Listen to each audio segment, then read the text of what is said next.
Salut la compagnie! Bonne nouvelle, le monde va bien! Enfin, je crois. Quand on voit les débats et les polémiques du moment, le monde va bien. Ou alors le monde va tellement mal qu'on voit plus que ça va mal et on pense que ça va bien. Sinon vous, ça va? En 1980, dans le film Le Guignolo, Belmondo disait: vous savez quelle différence il y a entre un con et un voleur? Un voleur, de temps en temps, ça se repose.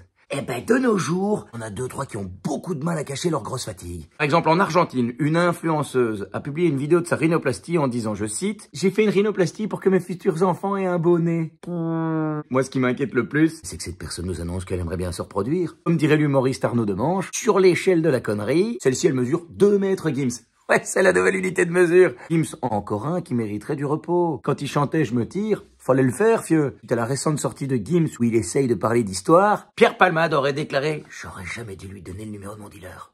Tant qu'on parle de grands sages, le Dalai Lama a proposé à un garçon de 9 ans de lui sucer la langue. Et en ça, il y a 2-3 curés qui ont dû se dire « Oh, le petit joueur, ça va, c'est que la langue ». Contre respect, nous on s'arrange toujours. Pour qu'il y ait personne autour, lui, il a fait ça face caméra.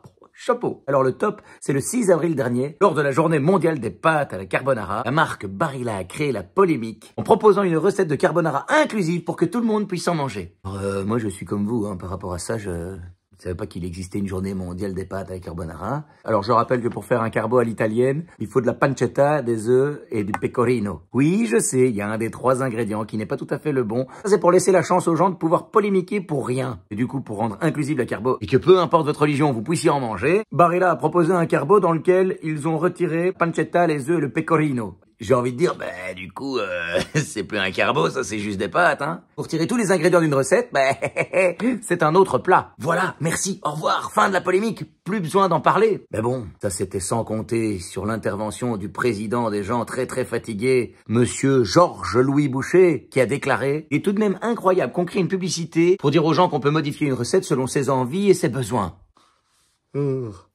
Ça, il me fatigue, celui-là. Moi, tous les jours, je cuisine, et comme n'importe qui cuisine, j'agrémente à ma sauce, je fais en fonction de mes envies et mes besoins. Hein. Et clairement, je n'attends pas que le Playmobil de Mons vienne me dire ce que j'ai à faire, ni comment je dois le faire. C'est dingue à quel point ce gars a du temps à perdre. Il a un avis sur tout. D'ailleurs, en parlant de temps, il y a un truc que j'aimerais bien comprendre avec lui parce que la semaine dernière, on apprenait que Georges-Louis Boucher allait devenir officier de réserve dans l'armée belge. Putain, le camoulox royal. C'est pas une blague. À la fin de sa formation, il deviendra lieutenant de réserve. Il y a combien d'heures dans une journée chez lui?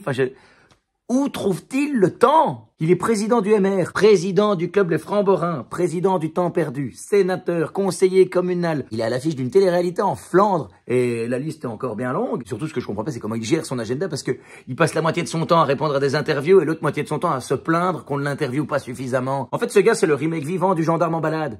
Il est partout, sauf à sa place. Et pour finir, on va parler du ministère belge de la foutaise. Pardon, je voulais dire du Parlement wallon.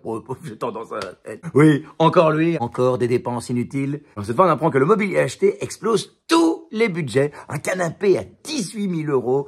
Des socles de lampe à 2400 €, des chaises à 4750 € pièce. Il y a des journalistes qui ont été interviewés, le président du Parlement, qui a déclaré « Oh non, mais moi, ça, je n'achèterai pas un mobilier pareil pour chez moi. » oui, classique, hein, quand c'est de l'argent public, vous le brûlez, mais quand c'est le vôtre, vous faites attention. Mais là où on sent qu'il est complètement déconnecté, c'est quand le journaliste indique que les chaises coûtent 4750 €, il a déclaré, je cite, « Non, c'est pas autant, hein, ce modèle-là, c'est maximum 3000 €, toutes taxes comprises. » Et il dit ça comme ça, putain, il dit 3000 balles pour une chaise. Sûrement le prix à payer pour faire s'asseoir tous les gros postérieurs en manque de repos.